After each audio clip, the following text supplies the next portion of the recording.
오늘은 우리 어버이 주일을 맞이해서 저는 기도라는 제목으로 주제로 설교를 하려고 합니다.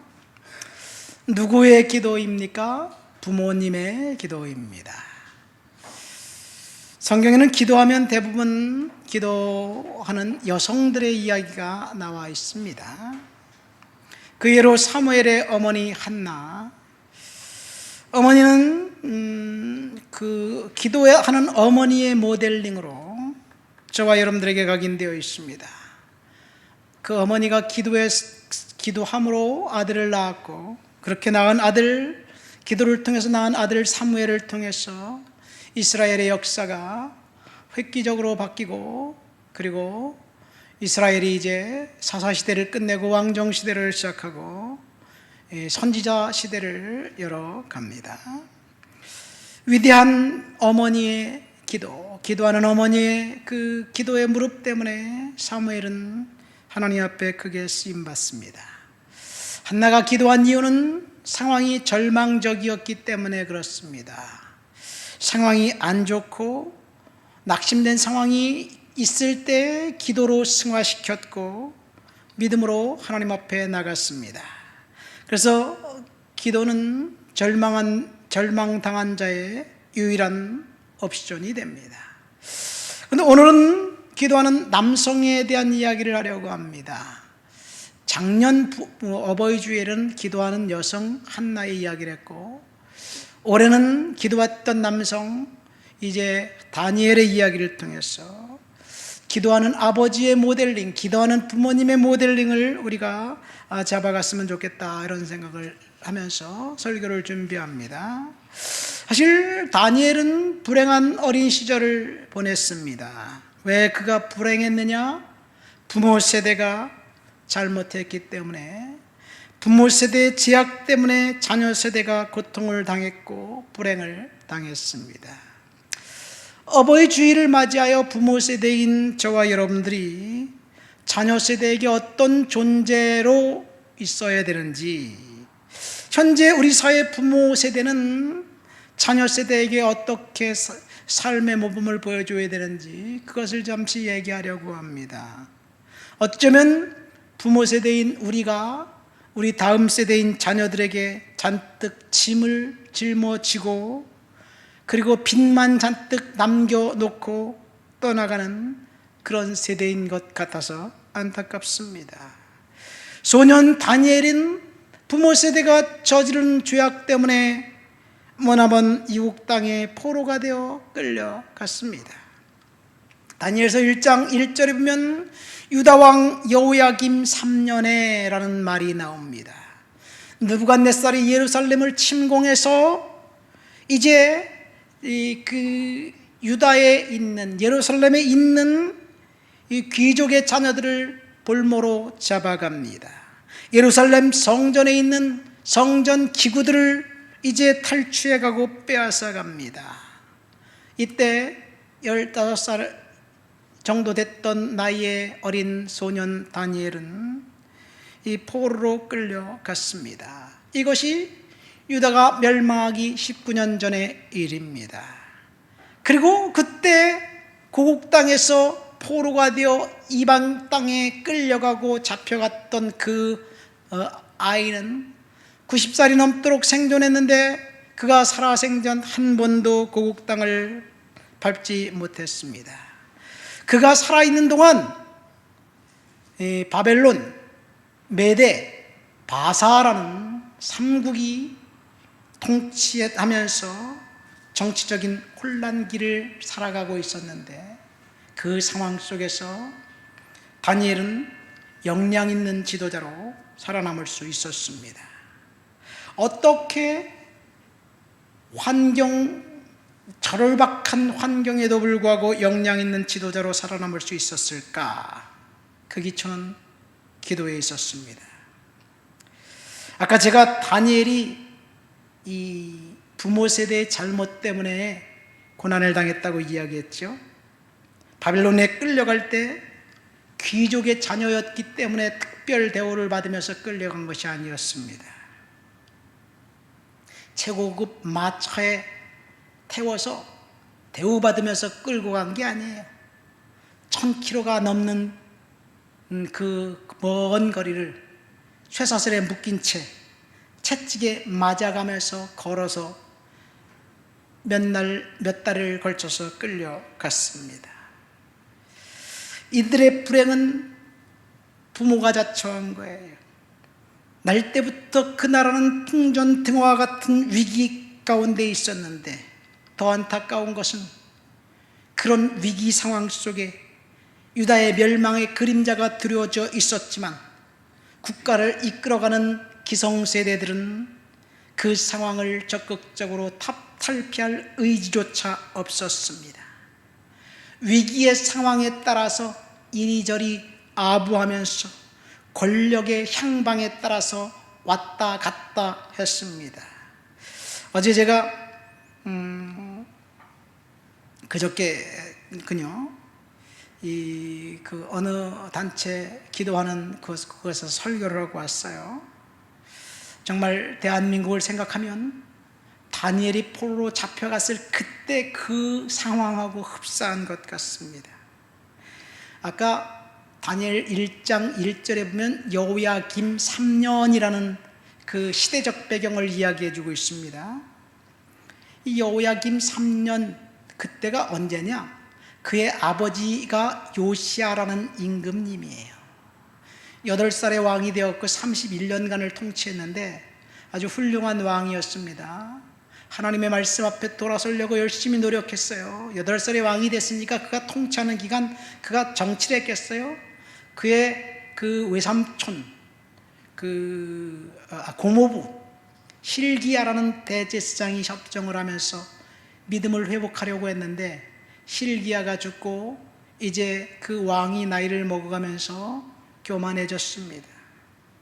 그가 영토에 대한 욕심 때문에 애굽과 전쟁을 하고 있었는데, 사실 애굽 왕 바로는 나는 당신하고 전쟁하고 싶지 않다고 화친을 계속 요구했는데 유다 왕이 듣질 않았어요. 그런데 전쟁에서 그만 지고 왕이 그 전쟁에서 죽고 맙니다. 멀쩡한 왕이 전쟁에 나갔다가 시체가 되어 돌아오니까 그 나라가 어떻게 됐을까요? 그의 아들 여호아스가 왕이 되었는데, 예루살렘에서 왕이 되었는데 애굽이 예루살렘까지 진격해 와서 그 왕을 잡아서 애굽으로 데리고 가고 그 동생 여호야김을 왕을 삼은 거예요. 그러니까 여호야김 3년 때 다니엘이 바벨론에 잡혀갔는데, 여호야김은 애굽이 세운 꼭두각시 왕이에요. 그래서 그는 애굽의 말을 들을 수밖에 없어요. 그런데 그 시절 애굽은 점점 쇠퇴해가고 바벨론은 점점 강성해가면서, 바벨론이 지금 그 걸프만 지역, 중동 지역을 다 패권을 장악하다니 유다 예루살렘까지 진격해 들어왔습니다. 애굽에 있는 애굽 세력들을, 유다에 있는 애굽 세력들을 몰아내고 이제 이 바벨론이 그 예루살렘 조정에 영향력을 행사하고 있어요. 근데 아까 왕은 친애굽파라 그랬잖아요. 그리고 신하들은 친애굽파 신하들과 바벨론파 신하들이 양분되어 있습니다. 마치 우리나라 이 광해군 때 이 청나라가 이제 그 세력을 넓혀가면서 청나라의 그를 의지해야 될지 명나라를 도와야 될지 이 조선 광해군 시절에 정부에서 싸운 것과 비슷한 양상입니다. 어쨌든 바벨론이 예루살렘을 점령하고 그리고 이 많은 사람들을 포로로 잡아갔는데, 여호야김은 여전히 애굽 꼭두각시 노릇을 합니다. 그때 그런 상황이에요. 어쩌면 지금 우리나라의 상황도 그것과 비슷한 상황이 아닌가 생각됩니다. 전임 정부 시절에 중국과 가까이 하고 지금 윤석열 정부는 미국과 다시 화친하려고 하는 그런 상황 속에서 어떻게 정치하는 사람들이 분별력을 가져야 될까? 이런 국가를 위기에서 건질 수 있는 안목이 있는 탁월한 리더가 유다에 필요한데, 사실 예루살렘에 있는 유다 정부의 리더들은 다 자기 살 길만 모색하기에 급급했습니다. 유다 기득권층은 아무도 그 현실이 어떻게 돌아가는지 알 수 있는 안목이 없었습니다. 단 한 사람, 예레미야라는 선지자만 하나님의 은혜 가운데 미래를 볼 수 있는 안목을 발견합니다. 예루살렘에서는 하나님의 말씀을 경청하지 않습니다. 하나님의 말씀을 찢고 불태우기까지 했어요. 선지자들을 죽이고 핍박했습니다. 그래서 예레미야는 매맞고 결박당하고 굴 속에 갇히고 물 없는 우물 속에 던져지기도 했습니다. 예레미야 청중들도 선지자의 말을 경청하지 않았습니다. 자신의 힘으로 문제를 해결하고 합니다. 예레미야가 이제 메시지를 전하죠. 우상 숭배의 영적 간음 때문에 유다는 멸망하게 될 것이다. 하나님을 의지하지 않고 외국을 의지하려고 했던 사람들 하나님이 심판하실 것이다. 그러나 70년이 차면 하나님께서 이 땅을 다시 회복시켜 주실 것이다. 이것이 예레미야의 메시지였습니다. 오늘 본문에 보면 이제 다니엘이 하나님 말씀을 읽다가 70년이 차면 하나님께서 이스라엘을 회복시켜 주신다는 예언의 말씀을 읽게 됩니다. 다니엘이 포로로 끌려갈 때 이사야 선지자의 두루마리와 예레미야의 메시지와 모세의 그 율법책을 갖고 갔습니다. 오늘 본문 1절과 2절 말씀을 한번 읽어볼까요? 1절과 2절 말씀을 우리 한번 다 같이 읽습니다. 메대 족속 아하수에로의 아들 다리오가 갈대아 나라 왕으로 세움을 받던 첫해, 곧 그 통치 원년에 나 다니엘이 책을 통해 여호와께서 말씀으로 선지자 예레미야에게 알려주신 그 연수를 깨달았나니 곧 예루살렘의 황폐함이 70년 만에 그치리라 하신 것이니라. 이 무슨 말입니까? 이 다니엘은 지금 그 책을 통해서 예레미야에게 알려주신 그 연수를 깨달았습니다. 지금 다니엘은 지금 어디에 있느냐? 메대라는 나라의 중요한 관리로 있습니다. 이 바벨론이 망하고 메대와 바사라는 나라가 연거푸 이제 그 땅을 지배하는데, 메대와 바사는 동일한 페르시아라는 그 거대 제국의 지방 도시 국가입니다. 어쨌든 다니엘은 예레미야 선지자의 예언을 통해서 하나님께서 이국에서 포로 생활을 70년 만에 끝내 주실 것이라는 것을 알고, 이제 그때가 다가오는 것을 알고 비전에 사로잡히게 됩니다. 다니엘이 말씀을 통해서 비전에 사로잡혔다는 사실이 저와 여러분들에게 도전이 됩니다.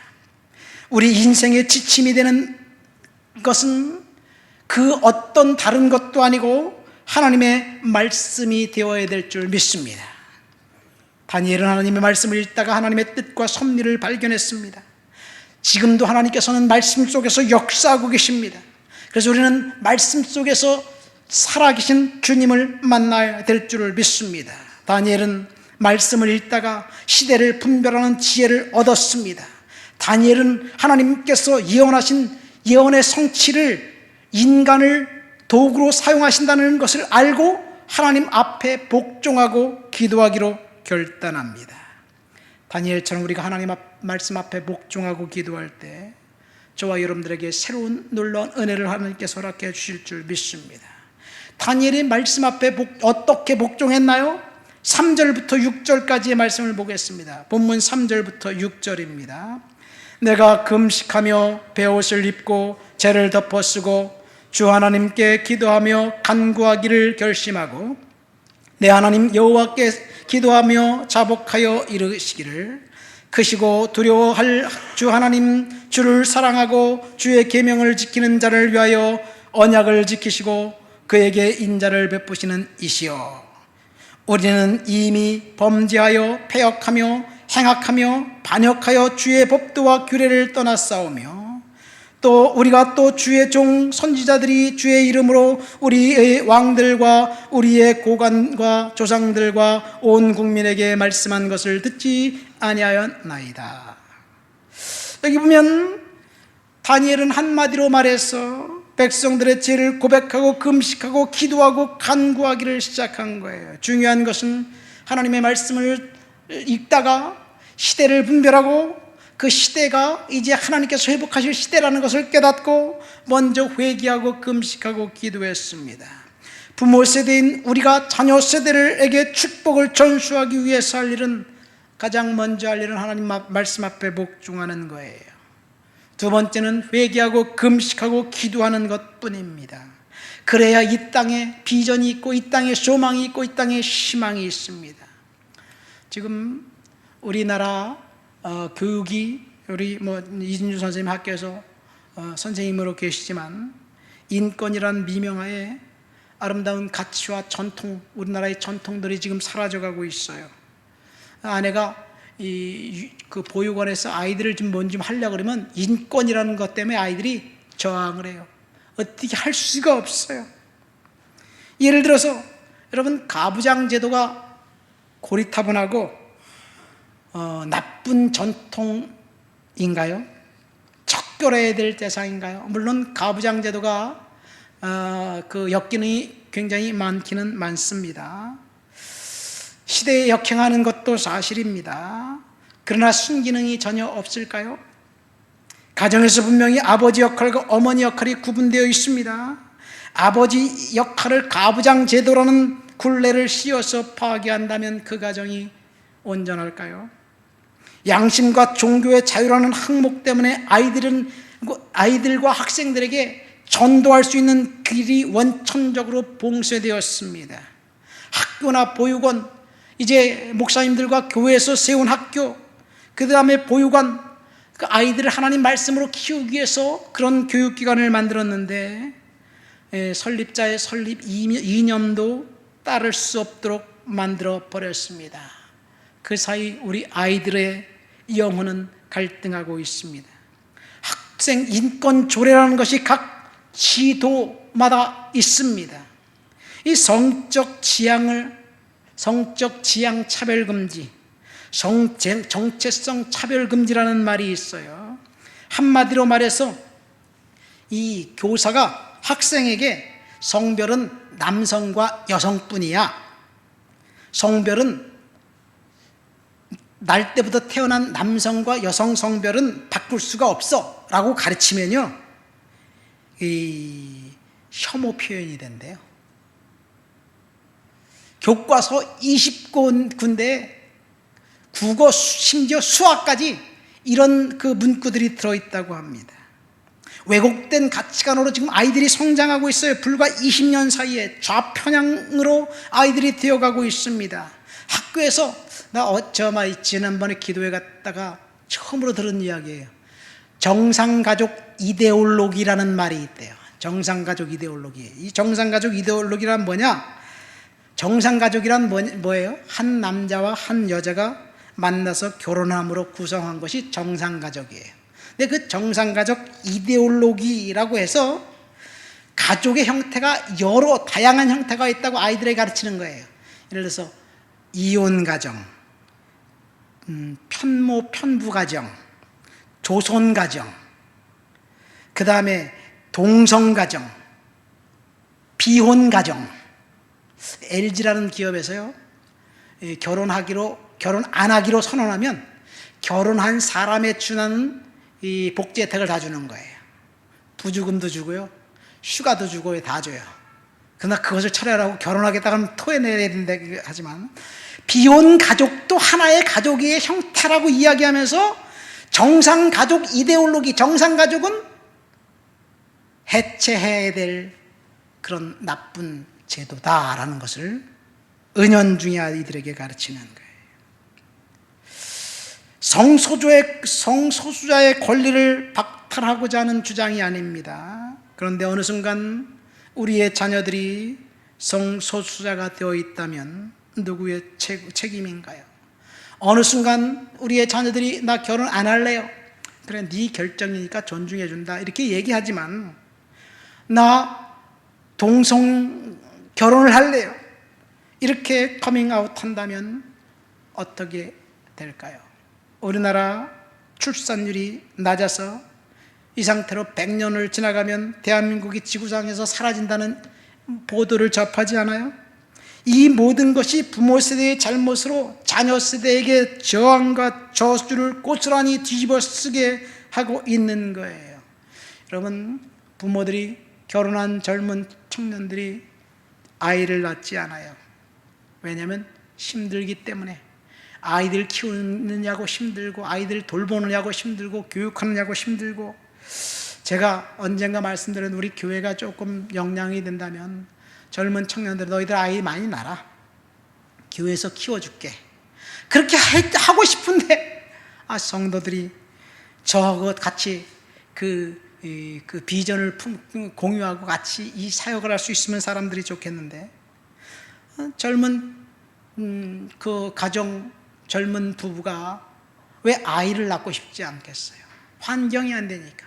그러나 안전하게 교회에서 키워준다면 우리는 낳을 수 있지 않을까 생각됩니다.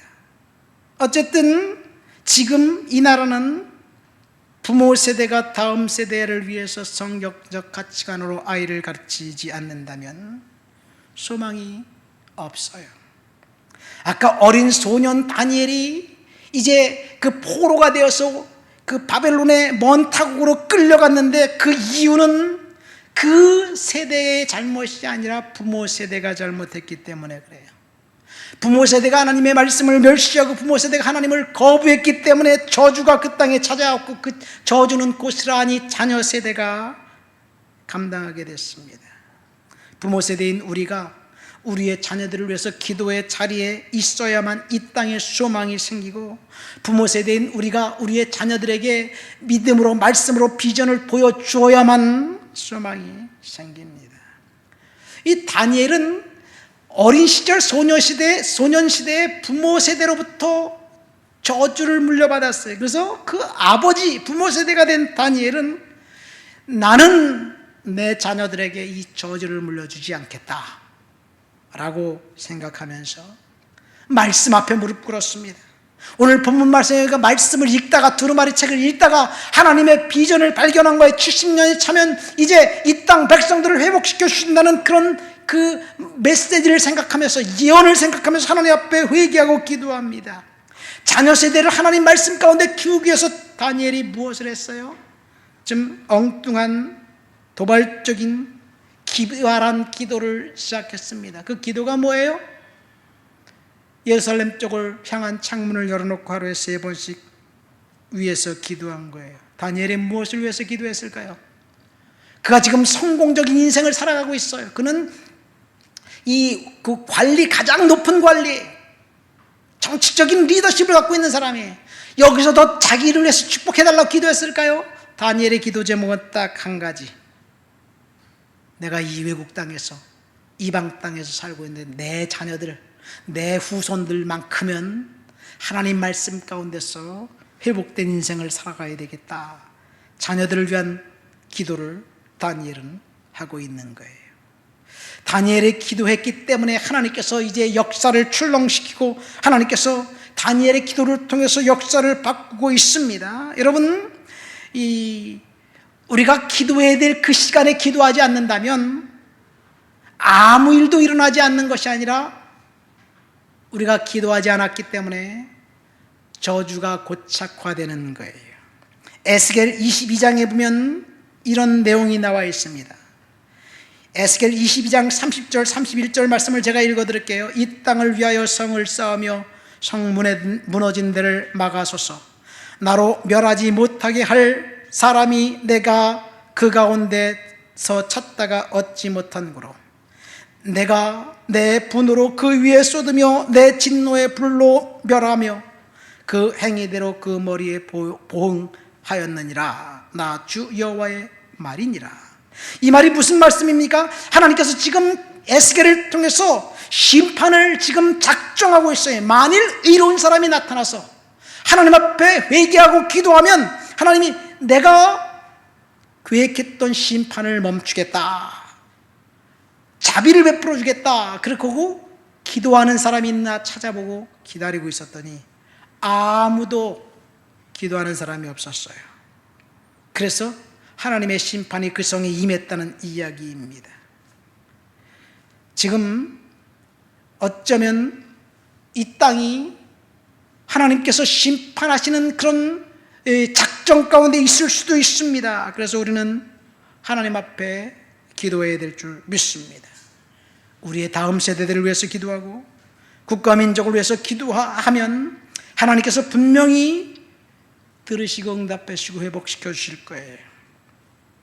미국의 링컨 대통령 선언문에 보면 1863년 4월 30일 목요일을 국가적 겸비와 금식과 기도의 날로 선포합니다.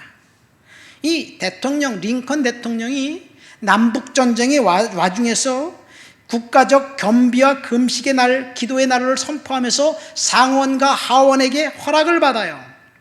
그러면서 링컨 선언문에 이런 내용이 나와 있습니다. 지금 이 나라를 황폐케 하는 남북전쟁의 참화는 우리의 교만한 죄로 인해 받게 된 형벌이요, 전 국민이 하나가 되어 국가 개혁을 달성하라는 하나님의 채찍질로 받아들이는 것이 마땅하지 않습니까? 미국은 하나님이 내려주신 최고의 축복을 누려왔습니다. 우리는 오랫동안 평화와 번영을 구가했습니다. 우리의 인구와 국부와 국력은 다른 어떤 나라보다 더 크게 성장했습니다. 그러나 미국은 하나님을 망각했습니다.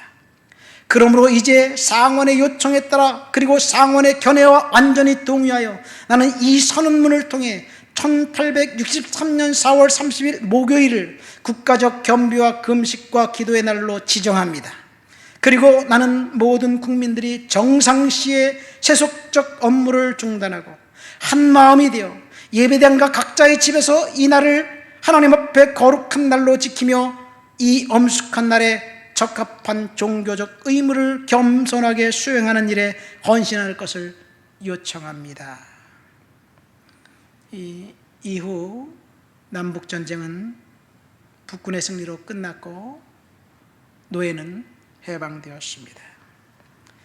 비슷한 이해가 최근에도 있습니다. 1940년 9월 15일 2차 대전 중입니다. 영국의 수상 윈스턴 처칠이 쓴 전쟁 회고록에 보면 그 책의 제목이 War Memorial이라는 책이 있어요. 거기에 보면 1940년 9월 15일 영국이 당시 나치 독일 공군들과 전쟁 가운데 특별히 승리한 날로 기록되어 있습니다. 당시 독일 공군기들이 폭격기들이 영국을 향해서 무차별적으로 폭격을 가해오고 있었습니다. 대대적인 공격을 하고 있었습니다. 지금 영국은 무방비 상태입니다. 아무런 대책도 없었습니다. 그 공격을 계속해서 퍼붓는다면 이제 영국은 완전히 패배할 수밖에 없는데 어느 순간 상상할 수 없는 일이 일어났습니다. 독일의 전투기들이 대대적인 공격을 하다가 아무런 이유 없이 약 10분간 모든 공격을 멈춰선 거예요. 그냥 우리 어렸을 때 얼음땡 장난하잖아요. 놀잖아요. 얼음 딱 하니까 모든 아이들이 딱 멈춰선 것처럼 10분간 독일의 공격기들이 공중에서 멈춰선 거예요. 공격을 멈춰선 거예요. 그리고 영국 공군 전투부대 대장이었던 다우닝경은 전투가 끝나고 이날을 회고하면서 이렇게 이야기합니다. 이것은 달리 설명할 수 없는 하나님의 특별하신 개입으로 의당 진행되어야 할 사건을 바꾸어 놓았다는 엄청나고 의미로스러운 사건입니다. 놀만 그랍이라고 쓴 사람이 쓴 책, 탁월한 중보기도의 사람 리스 하월스라는 책이 있어요. 리스 하월스라는 사람이 이 웨일즈 성경대학 학장이었는데 그가 처칠 수상에게 찾아가서 두 차례에 걸쳐서 전 국민 중보 기도의 날을 선포하자 그래서 이제 수상과 함께 전 국민 국가 기도의 날을 선포합니다. 온 국민이 국가와 그 교회에 모여서 국가를 위해서 기도하고 있는 거예요. 그리고 리사 홀스 이 웨일즈 대학 학장은 자기 학교에서 아침에 1시간, 점심에 1시간, 저녁 때 4시간 학생들과 함께 매일 금식하며 기도하면서 이제 하나님 앞에 독일의 공격을 멈춰달라고 기도하고 있었습니다. 이 리사 홀스 교장 선생님이 기도회를 인도하면서 이런 설교를 했어요. 잦은 공습으로 마음이 흔들리는 사람이 있다면 여러분들은 지옥에서 구원받을 수 있다는 사실을 믿으십니까? 그렇다면 여러분들이 지금 독일의 공습으로부터 우리가 구원받을 수 있다는 사실을 왜 믿지 못합니까? 우리가 만일 이때의 믿음으로 하나님께 기도로 나갈 수만 있다면 나치들 속에서 역사는 마귀의 체제는 오래가지 않아 종말을 구하게 될 것입니다. 그런 설교를 했어요. 그래서 리사 홀스의 기도를 역사를 바꾼 기도라고 이야기합니다. 여러분, 오늘 다니엘이 하나님 앞에 작정하고 기도하고 있습니다. 여기 보면 우리가 1절 말씀해 보니까 다니엘이 다리오 왕 원년의 계시를 받았습니다. 그리고 2년 후 고레스 왕 원년, 다리오 왕 원년, 고레스 왕 원년 무슨 말인지 모르시겠죠? 제가 설명을 간단하게 해드릴게요. 지금 바벨론은 멸망을 당했습니다. 그리고 메데라는 나라가 바벨론의 대제국을 통치하고 있어요. 근데 메데라는 나라도 바사라는 나라에게 또 그 멸망을 당해요. 근데 메데와 바사는 사실 같은 나라예요. 예를 들면 우리 남한과 북한과 비슷한 저거예요. 옛날에는 그 도시국가들이 있었잖아요. 그러니까 메데와 바사는 똑같은 페르시아입니다. 그러니까 바사가 메데를 복속하고 이제 전 바벨론의 거대 제국을 다 이제 접수합니다. 향후 200년 동안 페르시아가 그 거대 제국을 통치하죠. 이 페르시아의 거대 제국이 시작되는 고레스 왕 원년, 그 고레스 왕 원년이 고레스가 왕이 되었을 때 고레스가 뜬금없이 칙령을 발표합니다. 에스라 1장 3절에 보면 이런 말씀이 있어요. 이스라엘 하나님은 참 신이시라. 너희 중에 그의 백성된 자는 다 유다 예루살렘으로 올라가서 이스라엘의 하나님 여호와의 성전을 건축하라. 이게 누가 말한 거냐면 고레스라는 왕이 말한 거예요. 어떤 나라 왕? 페르시아의 왕이. 왜 그럼 페르시아의 왕이 이런 칙령을 발표하고 이스라엘 사람들을 고국으로 돌아가게 했을까요? 그것은 바벨론과 페르시아는 적대적인 국가이기 때문에 그래요. 이 바벨론은 지금의 이라크입니다. 페르시아는 지금의 이란이에요.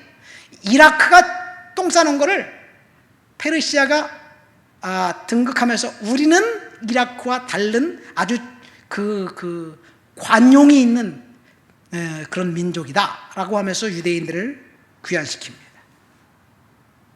하나님의 일이에요. 근데 이 일이 언제냐?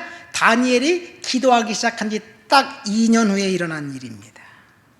그러니까 오늘 우리가 읽은 다니엘 9장 1절 2절, 그 다니엘이 국가 민족을 위해서 기도하고 70년이 차면 하나님 해방시켜 주겠다는 그 때를 기억하면서 기도하고 난 지 2년 지나고 난 다음에 하나님께서는 이스라엘 백성들을 예루살렘으로 귀환시키고, 그때 일을 시편 126편에는 시인이 이렇게 고백합니다. 여호와께서 시온의 포로를 돌리실 때 우리가 꿈꾸는 것 같았다.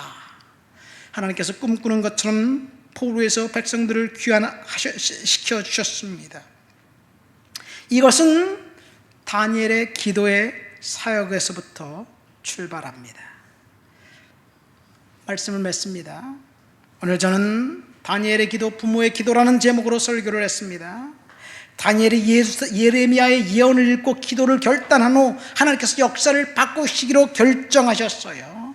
다니엘이 기도가 부모인 저와 여러분들의 기도가 될 줄 믿습니다. 그렇다면 다니엘이 하나님이 약속하신 70년이 다 되어 간다는 것을 깨닫고 기도하기 시작해서 2년 후에 바벨론 포로가 이제 1차로 귀환했는데 그때가 몇 년이었을까?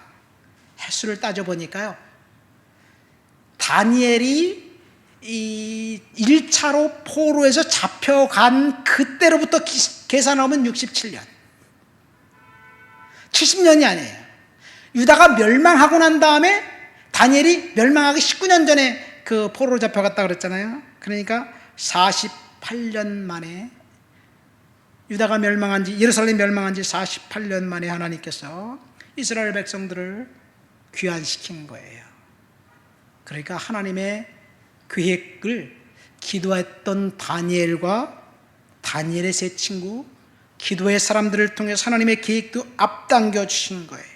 하나님의 놀라운 은혜, 하나님의 특별한 섭리가 거기에 있습니다. 저와 여러분들이 하나님 앞에 기도하기로 결단하고 우리의 자녀들을 위해서, 국가 민족을 위해서 기도할 때 하나님께서 이 땅을 회복시켜 주시고 우리들에게 하나님의 놀라운 은혜를 경험할 수 있도록 해주실 줄 믿습니다. 우리 말씀을 생각하면서 통성으로 기도합니다.